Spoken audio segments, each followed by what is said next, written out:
ఇటీవలే స్వర్గస్థులై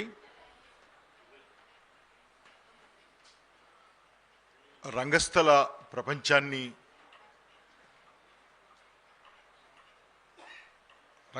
ప్రపంచానికి ఒక పెద్ద లోటుగా, ఒక పెద్ద దిక్కుగా ఉన్న ఒక వ్యక్తి ఇవాళ జిఎస్ఎన్ శాస్త్రి గారు ఇటీవల స్వర్గీయులైన సందర్భంగా ఏర్పాటు చేసినటువంటి ఈ సంతాప సభలో పాల్గొంటున్నటువంటి పెద్దలు అందరికీ కూడా నమస్కారం. దీంట్లో నేను వారి మీద అభిమానంతో ఆయన ఒక కళాకారుడుగా, కళారంగానికి సేవలు చేసిన వ్యక్తిగా, కళల పట్ల నిశితమైన అవగాహన, స్పష్టమైన వైఖరి ఉన్న ఒక వ్యక్తిగా, దీనంతటిని మించి ఆయన ప్రేమాస్పదుడై ఆయన యొక్క ప్రేమాస్పద వ్యవహార శైలికి నమస్కరిస్తూ ఈ రోజున మీ అందరి ముందు సభలో పాల్గొంటున్నాను. మా ఇద్దరి మధ్య ఇంటరాక్షన్స్ తక్కువ, కానీ ఉన్న ఇంటరాక్షన్స్ మాత్రం చాలా బలమైనవి, లోతైనవి, చాలా కాలం గుర్తుండిపోయేవి. లాస్ట్ ఇంటరాక్షన్ నాకు ఈ నైషధంలోవి 27 పద్యాలు నక్షత్రమాలిక నాకు పంపి విని చెప్పమన్నారు. నక్షత్రమాలిక అప్పటికే కొంచెము ఈ కంఠస్వరంలో సమస్యలు ఉన్నప్పటికీ కూడా చాలా చాలా అద్భుతంగా ప్రతి పదాన్ని ఎంత రసవంతంగా పలకాలో అంత రసవంతంగా పలుకుతూ, చాలా జాగ్రత్తగా ఒక తపస్సులాగా, ఒక నిష్ఠగా, ఒక వ్రతంగా ఆయన పద్యాన్ని పాడినటువంటి తీరు లాస్ట్ది అది నేను విన్నా. దాని మీద నేను నా కామెంట్స్ రాసి పంపాను. అలాగే అంతకుముందు ఇంటరాక్షన్ ఏమిటంటే, భరతుడి నాట్యశాస్త్రం మీద ఆయన పిఎస్ఆర్ అప్పారావు గారితో తిరుగుతూ ఆయన గమనించిన, ఆయన దృష్టిలోకి వచ్చిన, ఆయనకి తెలిసిన అంశాలని అందరికీ అందేటట్టు రాయటం. జనరల్గా ఒక్క పిఎస్ఆర్ అప్పారావు గారు ఆ భరతుడి నాట్యశాస్త్రాన్ని తెలుగులోకి తేవకపోతే అసలు నాట్యశాస్త్రం గురించే పెద్ద తెలుగు వాళ్ళకి సంబంధం లేకుండా ఉండేది. ఒక వాదన ఏమిటంటే అసలు భరతుడు తెలుగువాడు అని, సాటి తెలుగువాడు కాబట్టి మనం గౌరవించకపోవడం కూడా సహజం. అది పెద్ద దాని మీద ఆలోచించకల్లా. కానీ ఏమైందంటే, భరతుడు రాసినటువంటి నాట్యశాస్త్రాన్ని సులభమైన శైలిలో, అంటే అది రస సిద్ధాంతం కావచ్చు, లేకపోతే స్టేజ్ క్రాఫ్ట్ కావచ్చు, లేకపోతే ప్రేక్షకాగారము అంటే ప్రేక్షకులు కూర్చునే ప్రదేశం, వాటికి ఉండవలసిన డైమెన్షన్స్, తర్వాత నటులు పాటించవలసినటువంటి శిక్షణ, క్రమశిక్షణ మొదలైనటువంటి అంశాలు, సూక్ష్మాతి సూక్ష్మమైనటువంటి అంశాలను కూడా చాలా అద్భుతంగా ఆయన చెప్పుకుంటూ వచ్చారు.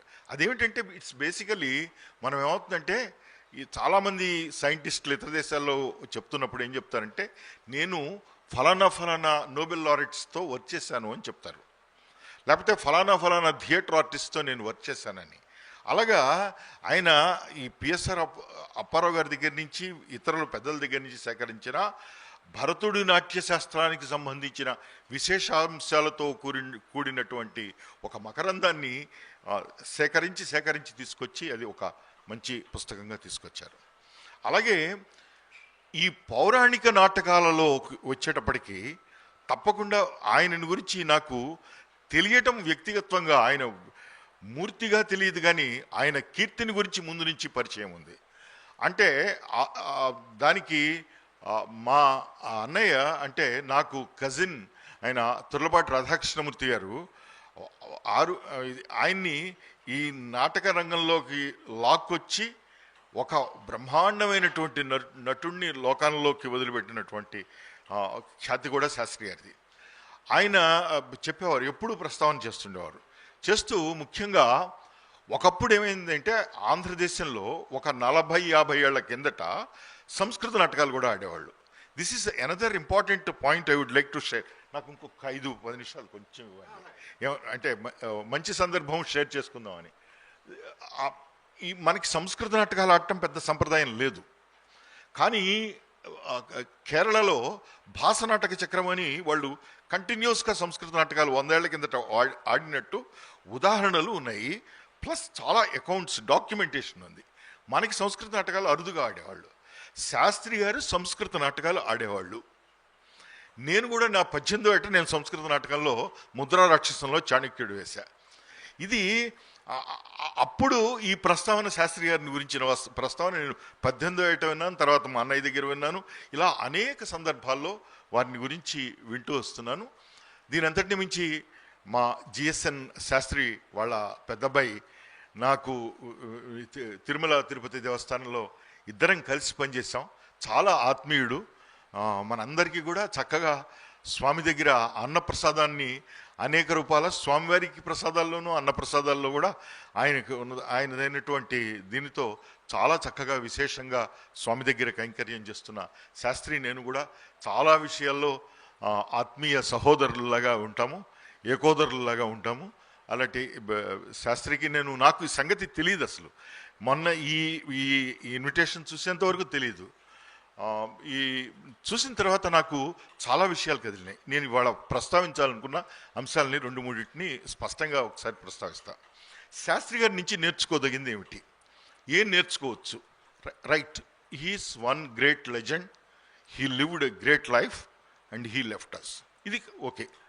కానీ ఇంతేనా, ఆయన వదిలిన లెగసీ ఏమిటి అనేది కంటిన్యూ చేయడం అనేది ఇంపార్టెంట్. అంటే ఆయన వారసత్వం ఏది నిజమైన వారసత్వము అనేది ప్రశ్న. వాళ్ళకి సంబంధించినటువంటి కుటుంబపరమైన వారసత్వము మన జిఎల్ఎన్ శాస్త్రి వీళ్ళందరికీ వర్తిస్తుంది. కానీ కుటుంబపరమైన వారసత్వం కాకుండా మనందరం కూడా విద్యా కుటుంబం పరంగా ఆయన నుంచి నేర్చుకోదగిన అంశాలు కొన్ని ఉన్నాయి. మనకి వంశాలు కూడా 2 రకాలు ఉంటాయి. మనకు వచ్చేటటువంటి గోత్ర ప్రవరులతో వచ్చేటటువంటి వంశంతో పాటు ఇంకొక వంశం ఏమిటి అంటే విద్యావంశము. మన గురువు కూడా మన గురువే. ఇది ఒక థియరీ, భారతదేశంలో ఉన్నటువంటి థియరీ. ఆ రకంగా వారిని లెక్కేసుకున్నప్పుడు ఏం చేశారో నేను చెప్తాను. నాకు ఇక్కడ సెక్రటరీ కల్చర్ చేసి నేను రిటైర్ అయిన తర్వాత ఎక్కడికి వెళ్ళాను, మెడ్రాస్ కళాక్షేత్ర నేను స్టడీ చేయడానికి పోయాను.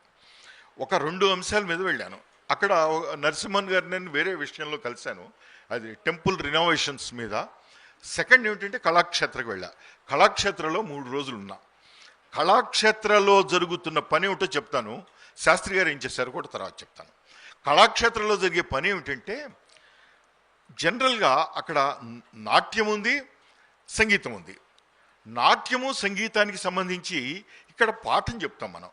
అంటే సంగీతమైన పాఠమే, నాట్యమైన పాఠమే. అది ఒక స్టెప్ని ప్రాక్టీస్ చేస్తే అనేక సార్లు ప్రాక్టీస్ చేయాలి, చేసి అది మనకి బాగా చాలా కంఫర్ట్గా ఈజీతో చేసేటట్టు వస్తే మనం అచీవ్ చేసినట్టే లెక్క. కానీ కళాక్షేత్రంలో అలా ఉండదు. దానికి సంబంధించినటువంటి అంటే నాట్యానికి సంబంధించినటువంటి ఆనుషంగికమైన కళలను కూడా అంటే సెకండరీ ఆర్ట్స్ని కూడా నేర్చుకోవాలి, సపోర్టివ్ ఆర్ట్స్ని కూడా నేర్చుకోవాలి. అంటే ఏమిటి అంటే ఉదాహరణకి ఒక టెక్స్ట్ని ఎలా చదవాలి, ఓ పాత్రని ఎలా అర్థం చేసుకోవాలి, దీనికి ఒక పద్యానికి ప్రతిపదార్థం ఎలా రాసుకోవాలి, భావాన్ని ఎలా రాసుకోవాలి, విశేషాంశాలు ఏమిటి, ఇది స్టూడెంట్ చేత స్టడీ చేస్తారు.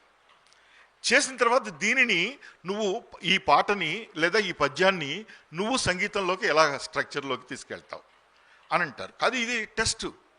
ఈ టెస్ట్ ఎప్పటికప్పుడు జరుగుతున్నప్పుడు ఏమవుతుందంటే అతనిలో నుంచి ఉన్న కళాకారుడు, ఉదాహరణకి నేను చేసినట్టు మన మల్లాది గోపాలకృష్ణ చేయకపోవచ్చు. అదే ఒకే పద్యాన్ని ఇద్దరికి 2 దృష్టిల్లో కనపడవచ్చు, లేదా 2 ఆలోచనలు రావచ్చు, 2 భావాలు తట్టచ్చు. కాబట్టి దానికి అనుగుణంగా ఆ కళారూపం రూపుదిద్దుకుంటుంది.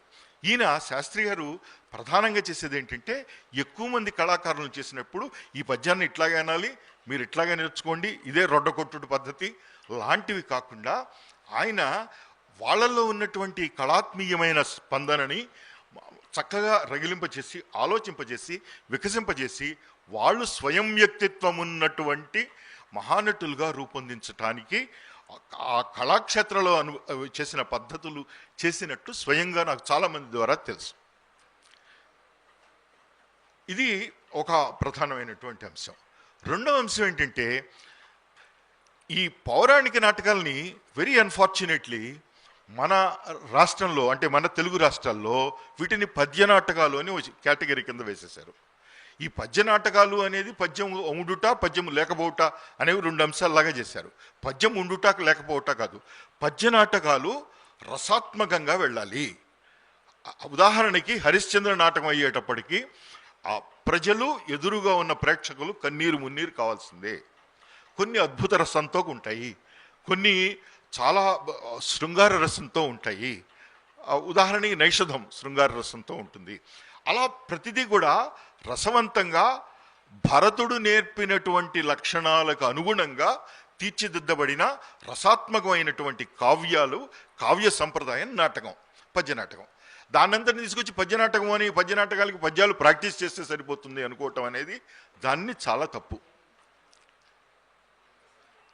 దానిని లిమిట్ చేయటం అవుతుంది. నేను ఇప్పుడు చెప్పాలనుకుంది ఏంటంటే, వారు జిఎస్ఎన్ శాస్త్రి గారు ఎప్పుడు కూడా పద్యనాటకాన్ని ఒక రసాత్మకమైనటువంటి దృష్టితో చూశారు. అలాంటి విషయాలు మాత్రమే మాట్లాడారు. తర్వాత నేను వారి ఇంటికి వెళ్ళినప్పుడు, తర్వాత ఒకసారి స్కూల్కు ఫంక్షన్ పిలిచినప్పుడు మాట్లాడిన సందర్భాలు అన్నిట్లో కూడా ముఖ్యంగా ఈ సంప్రదాయం, శాస్త్రం ప్లస్ దీనికి సంబంధించిన అంటే ప్రజెంటేషన్, ఈ మూడిటికి సంబంధించిన అంశాల గురించి, నటుల్ని తయారు చేయడాన్ని గురించి, వీటిని గురించి మాట్లాడేవారు. తర్వాత రిపర్టరీలో ఉన్నప్పుడు కూడా నేను వారిని స్వయంగా దగ్గరగా చూశాను.